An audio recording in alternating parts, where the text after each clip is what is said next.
우리를 참 기다려주지 않죠.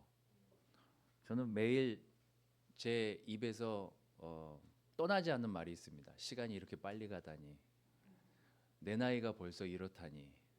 저는 이런데 우리 부모님들은 어떠시겠습니까? 하여튼 시간이 너무 순삭입니다. 너무 빨리 지나가고 있다는 생각을 늘 하게 되고, 늘 그런 생각을 할 때마다 조바심을 내곤 무언가를 더 해야 될 것 같은 그런 마음가짐에 하루를 시작하고 끝내는 것 같습니다.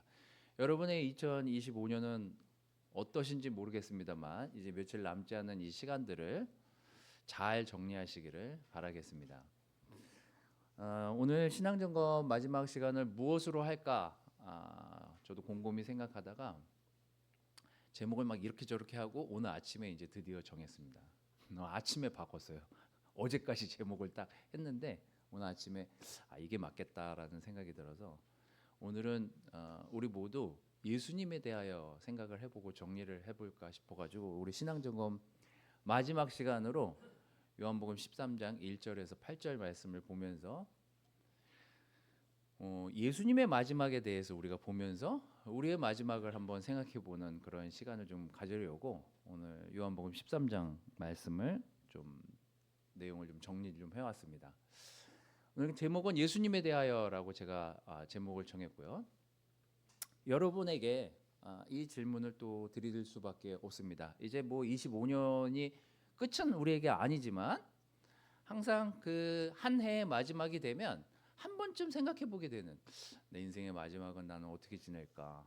내가 만약에 내 삶에 하루가 주어지거나 내 삶에 정해진 시간이 의사로부터 내가 어떤 이야기를 들었을 때 나는 그 시간들을 어떻게 정리할 수 있을까를 좀 생각해 보는 시간들이 이 연말에 꼭 그런 생각들을 좀 해보게 되는 것 같습니다.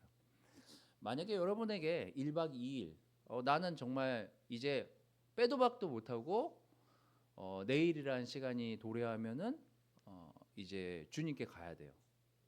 그렇다면 여러분들은 뭘 하시겠습니까?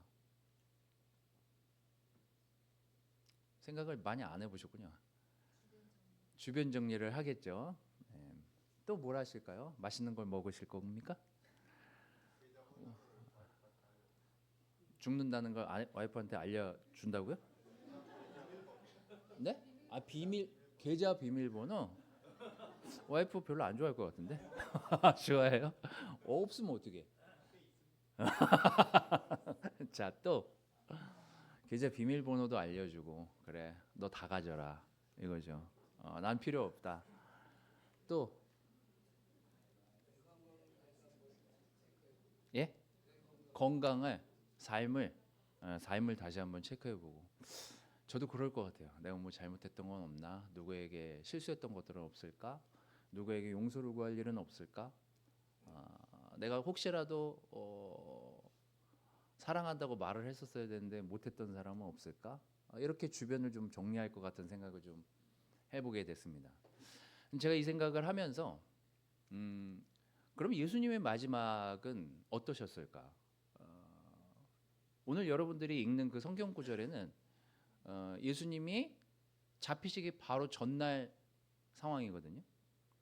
그 상황에 대해서 여러분들하고 같이 읽으면서 예수님 그 하루 동안의 시간들을 어떻게 보내셨을까? 또 제자들에게 뭘 얘기하고 싶으셨을까? 그런 것들을 좀 생각하면서 우리가 믿는 그 예수님이 또 우리가 따라가려고 하는 그 예수님의 그 하루의 삶을 우리가 좀 추적해 보면서 우리의 삶을 좀 정리해 보려고 합니다.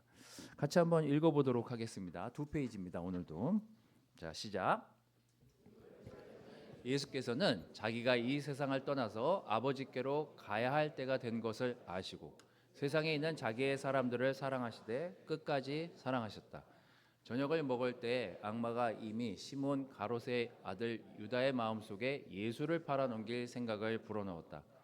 예수께서는 아버지께서 모든 것을 자기 속에 맡기신 것과 자기가 하나님께로부터 왔다가 하나님께로 돌아간다는 것을 아시고 잡수시던 자리에서 일어나서 겉옷을 벗고 수건을 가져다가 허리에 두르셨다. 그리고 대야에 물을 담아다가 제자들의 발을 씻기시고 그 두른 수건으로 닦아주셨다. 시몬 베드로의 차례가 되었다. 이때 베드로가 예수께 말하였다. 주님, 주님께서 내 발을 씻기시렵니까? 예수께서 그에게 대답하셨다. 내가 하는 일을 지금은 내가 알지 못하나 나중에는 알게 될 것이다. 베드로가 다시 예수께 말하였다.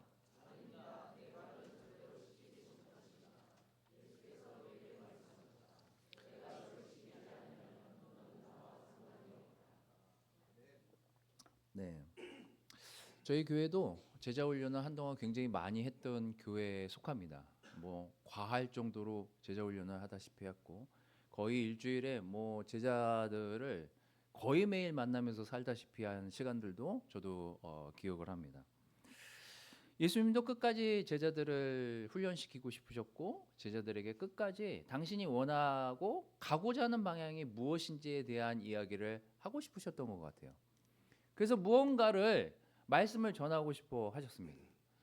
하지만 그 말씀을 전하시기 전에 사실은 말씀 전하기 전에 오히려 먼저 행동으로 자기가 얘기하려고 하는 것들을 행동으로 보여주시죠. 그게 뭐냐면 믿지 않는 사람들도 다 아는 예수님이 제자들의 발을 씻기는 일이었습니다. 여러분도 아시다시피 뭐 여러분이 아닌 이건 뭐 믿지 않는 사람들도 워낙에 그림도 많이 전파가 돼 있기 때문에 예수님이 마지막 날에 왜 이 행동을 하셨을까에 대한 생각들을 좀 해보는 시간을 좀 가지려고 합니다. 제가 시간을 좀 체크를 좀 해왔습니다. 목요일 날 예수님이 저녁 식사를 제자들하고 같이 하시고 그 다음에 바로 지금 이 행동을 하십니다. 발을 씻기시고 그리고 제자들하고 같이 겟세마네 동산에 올라가셔서 기도를 하시죠. 거기까지가 끝이었습니다. 그리고 그 시간 뒤에 체포를 당하시죠. 그 다음에 금요일 날 재판을 받으시고 재판받은 즉시 그날 오후에 십자가 처형을 당하십니다. 근데 한번 생각해 보십시오. 여러분하고 저하고 같이 이렇게 즐겁게 생활을 하다가 갑자기 예수님이 제자들의 발을 씻기시면서 내가 너한테 이렇게 하는 것들을 너가 나중에 알게 될 거야 라고 막 하면서 막 제자들의 발을 씻기고 말씀을 전하고 급작스럽게 기도가 끝나기가 무섭게 잡혀가서 24시간 채 되기 전에 재판을 받고 십자가 처형을 당하시거든요. 둘 다 굉장히 혼란스러웠을 시점입니다. 그 하루의 시간이란 그 시간 동안 예수님은 예수님대로 준비하고 정리를 하셔야 됐을 뿐만 아니라 제자들은 왜 이러지 영문도 모른 채 예수님이 하시는 것들을 이해하려고 했지만 이해할 수 없는 상황이었습니다. 이게 단 하루 만에 벌어진 일이에요.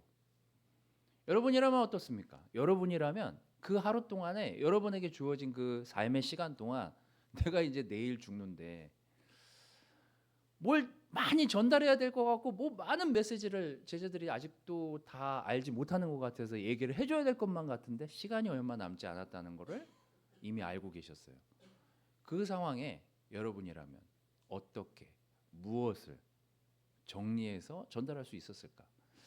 저는 예수님의 이 대목이 제 마음에 참 많이 와닿았습니다. 예수님이 어떤 분이신가에 대한 생각을 해보자면 여기 제가 눈여겨 보여지는 대목이 딱 두 대목이 나오는데 예수님은 이미 아셨다는 거예요. 거기 이렇게 요한 그 저자가 이렇게 얘기하고 있습니다. 유월절 전에 자기가 이 세상을 떠나서 아버지께로 가야 된 때를 아셨다고 기록하고 있어요. 뭐냐면 제자들하고 같이 시간을 보내지만 마음 한켠에 이제 시간이 얼마 남지 않았구나. 이제 몇 시간 뒤면 내가 어떻게 되겠구나를 알고 계셨어요. 지금 그 상황에서 제자들하고 평소와 다름없이 시간을 보내야 돼요. 지금 그런 상황에 예수님이 제자들하고 저녁을 드시고 제자들의 발을 씻기시고 그러고 있는 거예요. 또 두 번째 그 뒤에 반복해서 나오는 게 예수께서는 아버지께서 모든 것을 자기 손에 맡기신 것과 자기가 하나님께로부터 왔다가 하나님께로 돌아간다는 것 또한 알고 계셨대요. 예수님은 인지를 하고 계셨습니다. 이제 내가 몇 시간 뒤면 너희들과 함께하지 못할 것이라는 그 상황을 완전히 알고 인식하고 계셨던 것을 알 수 있습니다. 우리가 성경 공부할 때 아마 이 구절을 많이 보셨겠지만 제가 다시 이런 말씀 좀 준비하려고 문헌을 찾아보다 보니까 제자들의 발을 씻기, 여러분 중에 옛날에 교회 다니시면서 혹시 세족식 같은 거 해보신 분들 있으십니까? 해봤어요? 느낌이 어떻습니까? 저는 해봤는데 고등부에 있을 때, 제가 교회 고등부에 있을 때 선생님이랑 세족식을 했는데, 세족식 하면 보통 어때요? 민망하죠. 사실 민망해요. 해보신 분들 바이블 쪽에서 한번 해보세요. 세족식을 같이 한번 저 예수님 따라 한다고 한번 해보세요. 이게 사실 엄청 민망합니다. 누군가에게 내 발을 보인다는 건 민망할 뿐만 아니라, 저도 그 세족식 그 다음날 한다고, 일요일날 그 세족식 한다 그래가지고 그 전날 선생님이 내일은 세족식이 있습니다, 학생 여러분, 뭐 이러면서 문자가 그 연락이 왔어요. 근데 그럼 어떻게 하는 줄 아세요? 발을 엄청 열심히 씻어요. 혹시 냄새 날까봐. 근데 이 당시 이 고대 근동 문화에 종들도 주인의 발을 씻기질 않아요. 왜냐하면 우리 뭐 성경 공부할 때 이거는 종들이나 하는 짓이다 막 이렇게 얘기했잖아요. 종들한테 시키지도 않아요.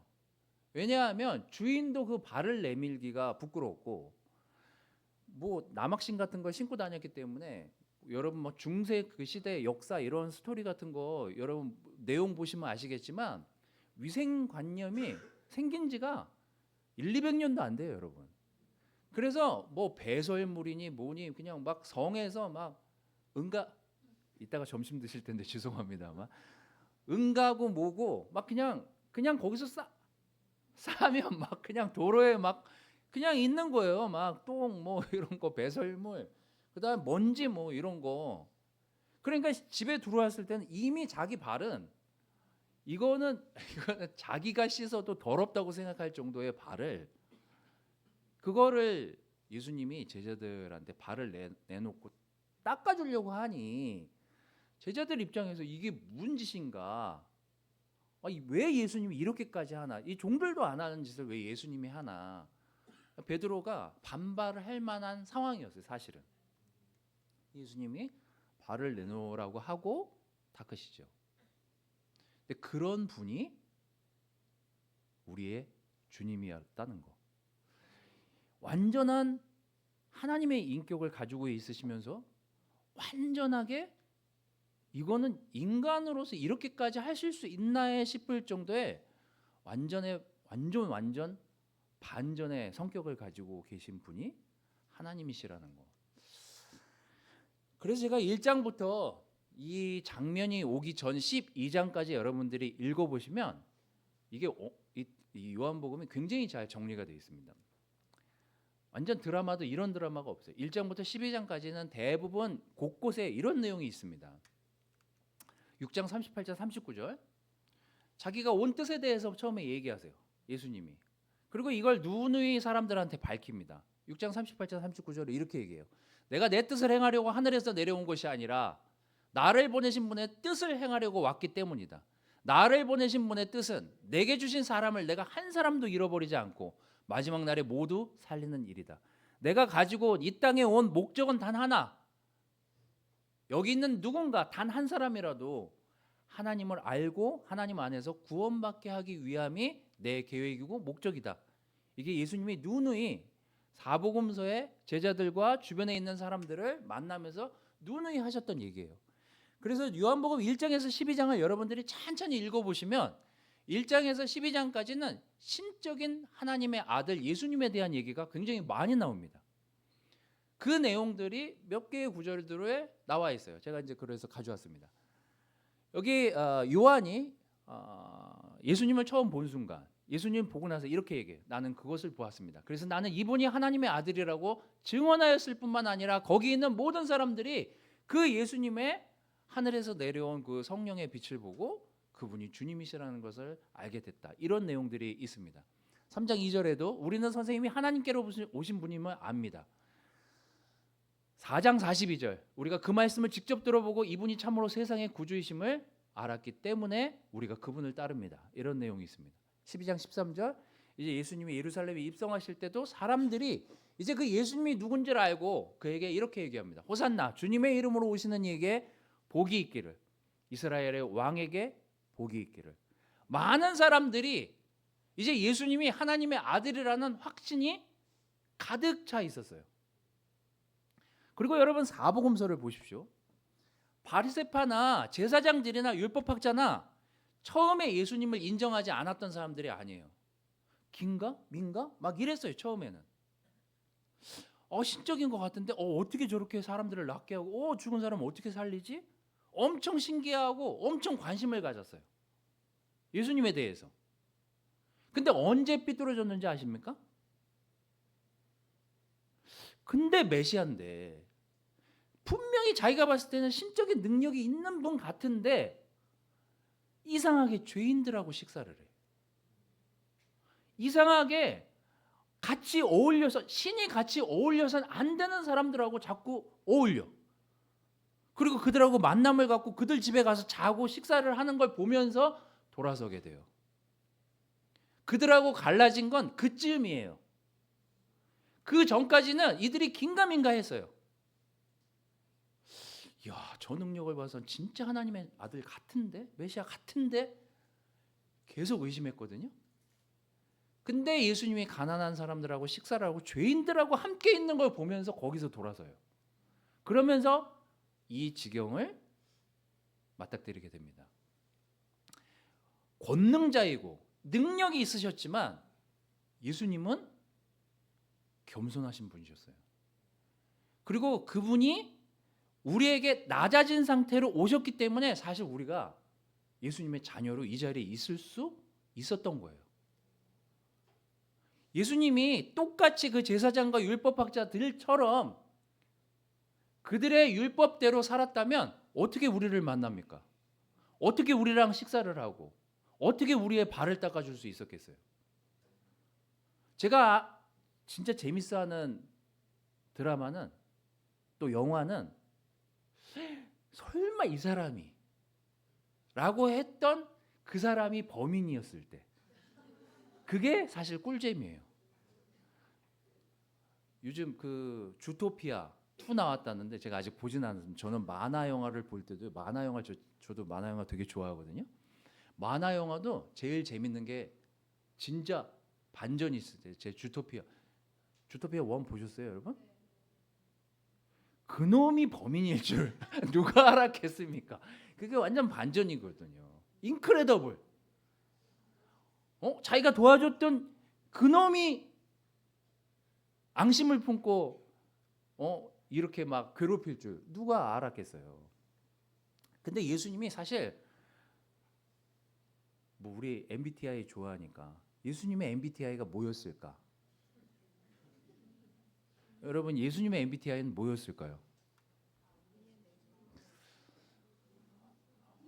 저는 ENFP거든요. 근데 예수님은 I였나? 근데 여러분 한번 생각해 보십시오. 제가 스텝 미팅을 하면 저는 E고 제 성격이 좀 약간 좀 드센 표현으로 지랄 맞다고 할까?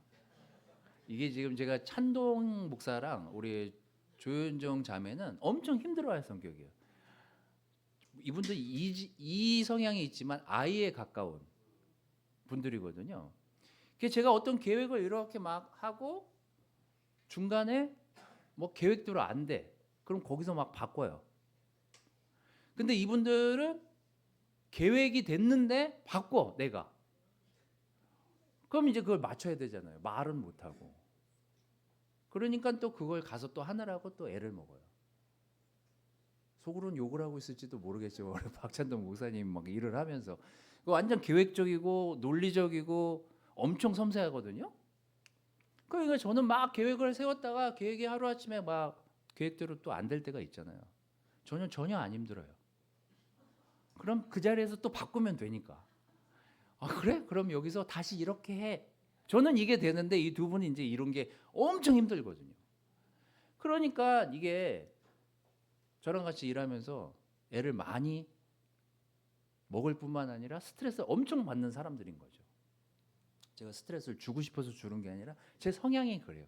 그리고 십몇 년을 박찬동 목사는 저랑 10년 가까이 일을 하고 우리 조윤정 우리 아내 되시는 분은 저는 이 지랄 같은 성격이 20몇 년을 저를 이제 이렇게 옆에서 보면서 휙휙휙휙 바뀌는 저를 보면서 얼마나 불안하겠냐고요. 나도 내가 불안할 때가 있는데 옆에서 우리 와이프는 얼마나 저를 보면서 불안했겠냐고요. 근데 이게 극과 극을 달리는 것 같지만 누군가 다른 극에 있는 사람이 있기 때문에 어떤 부분 내가 안정감을 얻을 수 있거든요. 예수님이 완전 그런 반전의 성품을 가지셨던 분이에요. 신인데 이게 가능해? 어떻게 하나님의 아들인데 이렇게 살 수가 있지? 어떻게 하나님의 아들인데 이렇게 생각할 수가 있지? 그게 예수님이셨어요, 사실. 우리가 상상할 수도 없는 그런 성품의 소유자가 예수님이셨다고요. 우리가 여러분들이 회사에서 어느 직급에 도달하게 되면 그 직급에 맞는 품위 유지비를 회사에서 제공하기 마련입니다. 저희 교회는 저의 품위 유지는 하진 않아요. 우리가 우리 교회의 특성상 품위를 중요하게 생각하지도 않고 뭔가 하나 여러분들이 나이가 들고 어느 위치에 가다 보면은요 그 정도의 대접을 받길 원해요. 그게 시간이 지나면 어느 정도 경력이 쌓이면 저도 지방에 설교하러 많이 다니지만 설교하러 많이 다니다 보면은 각각 각 교회에서 어떤 때는 이렇게 막 뭐 제가 목사님 왔다 그러니까 막 대접해 줄 때가 있잖아요. 대접 받다 보면은요 그게 당연한 것처럼 보일 때가 있어요. 느낄 때가 있어요. 저는 심지어 그 간단한 대접도 기뻐하고 힘들어하고 이럴 때가 있는데 이 대접이 예수님에게 있어서는 평범한 대접이 아니었던 거죠. 정말 신의 아들이라고 그렇게 평생을 칭송받고 그렇게 살아오던 예수님이 오늘 갑자기 죄인들하고 같이 식사를 하시고 그들의 발을 씻겨준다고 생각해 보십시오. 아무도 하지 않는 일을 예수님이 하신다고 생각해 보세요. 이거는 쉽게 할 수 없는 일입니다. 그게 예수님이에요. 우리가 그런 예수님을 따라가고 있는 거고 우리가 그런 예수님을 믿고 있는 거예요. 요한복음 13장 4절 5절 갑자기 식사를 하시다가 자리에서 일어나서 겉옷을 벗고 수건을 가져다가 허리에 두르시면서 대야에 물을 담아다가 아무 말도 안 하시고 그렇게 하시면서 제자들의 발을 씻기기 시작하십니다. 그리고 그 두른 수건으로 제자들의 발을 깨끗하게 닦고 그리고 제자들에게 묵묵히 그 일을 실천하십니다. 어쩌면 우리가 따라가고 있는 그 예수님의 모습이 우리가 상상하고 우리가 생각하는 그 이상의 권능자이셨지만 너무나 겸손한 예수님을 우리가 믿고 있구나. 그 예수님이 우리에게 직접 다가오셨구나. 이 울림이 올 한 해를 정리하면서 그 예수님이 바로 내가 사랑하는 그 주님이구나. 그 주님이 내가 어떤 죄를 저질러도 내가 어떤 문제 가운데 있다 하더라도 겸손히 내 옆에서 묵묵히 내 발을 닦아주시는 그분이 바로 예수님이셨구나. 이 마음으로 올 한 해를 잘 정리하시기를 바라겠습니다. 제가 여기서 마음에서 울컥했던 구절은 바로 13장 1절에 나오는 부분입니다. 이렇게 하시면서 세상에 있는 자기의 사람들을 사랑하시되 끝까지 사랑하셨다라고 기록되어 있습니다. 이 끝까지라는 말은 우리의 헬라어로는 에이스펠로스라는 말인데요. 이 말의 뜻은 목적과 또 끝까지 그 시간과 분량을 다해서 모든 걸 통틀어서 사랑하셨다라는 의미래요. 그래서 NIV 번역에는 시간에 있어서도 최선을 다해 사랑하시고, 우리가 생각하는 우리의 최선하고는 차원이 다른 거예요. 시간과 에너지와 분량을 다해서 우리를 사랑하셨다라는 부분이에요. 이 누가복음 22장을 잠깐 볼 텐데요. 똑같은 내용이에요. 그 잡히시기 식사하시고 발을 씻기시고 그다음에 이제 기도하러 가셔서 한 기도의 내용입니다. 아까 우리 정민건 형제가 읽었던 내용하고 비슷한데, 내가 저기 가서 기도하는 동안에 너희는 여기에 앉아 있어라. 그리고 베드로와 세베대의 두 아들을 데리고 가서 근심하며 괴로워하기 하셨다. 그때 예수께서 그들에게 말씀하셨다. 내 마음이 괴로워 죽을 지경이다. 너희는 여기에 머무르며 나와 함께 깨어 있어라. 여러분 심하게 아파 보신 적 있어요? 심하게 아프면은요, 사실 모든 에너지를 자기에게 쓰게 됩니다. 병원에 같이, 만약에 여러분들이 병원에 같이 누워 있는데, 여러분의 보통 요즘은 아프면 그 병과 같은 증상을 가지고 있는 사람들이 한 병동에 있거든요. 근데 여러분도 다리가 부러져서 왔어요. 옆에 사람도 다리가 부러져서 왔어요. 그리고 같이 누워 있어요. 근데 옆 사람이 다리가 부러졌다고 계속 저한테 소금 좀 주실래요? 옆에 종이 좀 주실래요? 펜 좀 주실래요? 그럼 여러분 열 안 받겠어요? 야 임마, 나도 부러졌거든, 네가 해, 이렇게 얘기하지 우리는. 근데 예수님이 그렇게 하지 않으신다는 거예요. 그분의 고통과 그분의 슬픔과 그분의 아픔과, 아니 5만 가지 생각이 들 거 아니에요. 내가 아픈데 지금 내가 죽을 지경이고 내가 곧 어떻게 처해질지를 너무나 알고 그 두려운 마음에 지금 휩싸여 있는데 아무에게도 리액트를 안 하세요. 그냥 단지 끙끙 앓으시면서 기도하실 뿐이에요. 우리는 잠깐만 아파도 옆 사람이 뭘 부탁만 하는 것조차도 힘들어 하잖아요. 우리는 내가 허리가 아파 죽겠는데 자식들을 먹여 살려야 돼? 나도 좀 누워서 일주일 있자. 우린 이렇게 생각하죠. 근데 예수님의 이 성품을 보면은요, 끝까지 사랑하신다는 그 의미가 뭔지 알 수 있어요. 자기의 고통과 자기의 슬픔과 자기가 가지고 있는 모든 슬픔과 감정들을 다른 사람한테 리액트하지 않아요. 그리고 오롯이 그냥 주님 혼자서 감당해 내십니다. 그 시간들을. 우리가 그런 사랑을 받고 지금까지 온 거예요. 예수님의 그런 사랑을 받으면서. 또 보십시오. 누가복음 22장 22절. 이제 잡히시기 전날 밤에, 이것도 잡히시기 전날이에요. 가룟 유다가 자기를 배신할 것도 아시고 식사에서 아까 여러분들이 읽은 내용에 보면 나오잖아요. 이제 배신자도 이 안에 있어요. 근데 거기서 배신자가 있을 뿐만 아니라 심지어 이런 애들도 있어요. 그들은 자기들 가운데 이런 일을 한 사람이 누굴까 하고 자기들끼리 서로 물으며 궁금해했습니다. 그러면서 하는 짓이 제자들 가운데서 누구를 가장 큰 사람으로 칠 것인가 하는 물음을 놓고 그들 사이에 싸우기 시작합니다. 예수님도 이상한 짓을 하셨거든요. 아니 왜 갑자기 우리의 발을 씻어? 라고 하면서 별 대수롭지 않게 평상시 하던 대로 한 게 뭐냐면 싸움질이에요. 예수님, 어쨌거나 예수님이 왜 이런 짓을 하시는지 모르겠습니다만 하늘나라에 가면 누가 예수님의 오른편에 앉을까요? 누가 예수님의 사랑을 가장 받은 제자로 순위 좀 매겨주세요. 제가 예수님이었다면 에라 이 자식들아, 아 정말 진짜 갈 때도 내가 몇 시간 뒤면 죽게 생겼는데 아 진짜 이것들 정말 답 없네, 답 없어. 저 같으면 열받아서 죽을 것 같아요. 더 빨리. 근데 그러지도 않으세요. 이걸 또 설명하세요. 하늘나라에서 누가 큰 사람이냐. 이걸 또 설명하신다고요. 우리가 그런 예수님하고 우리의 그냥 감정 우리가 예수님 왜 이러는 거예요?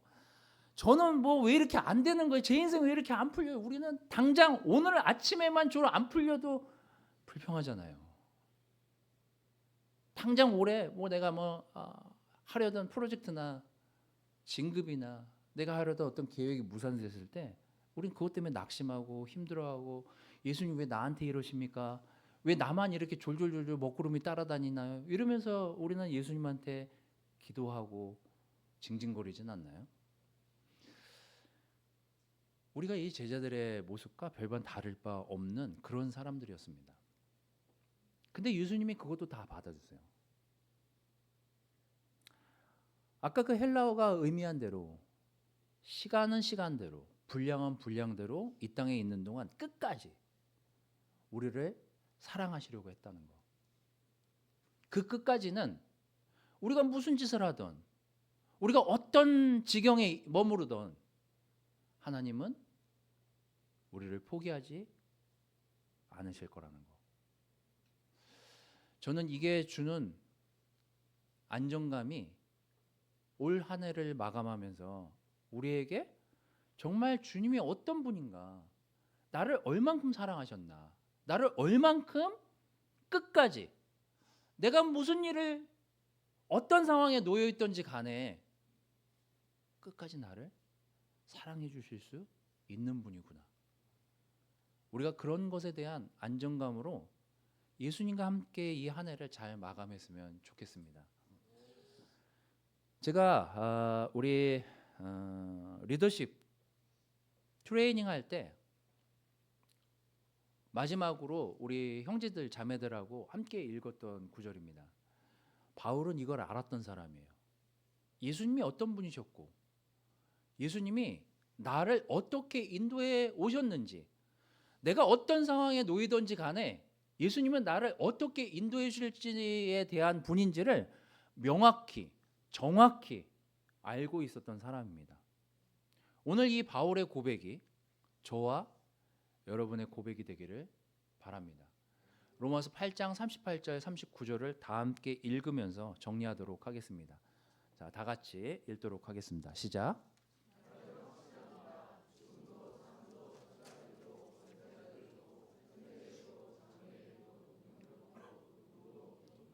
그 밖에 어떤 피조물도 우리 주 예수 그리스도 안에 있는 하나님의 사랑에서 끊을 수 없습니다. 여러분만 끊지 않는다면 하나님과 예수님은 여러분을 끊지 않으실 거예요. 여러분이 놓지만 않는다면, 여러분이 다시 손만 내민다면 예수님은 언제든지 다시 잡아주실 수 있는 분이라는 사실을 기억하십시오.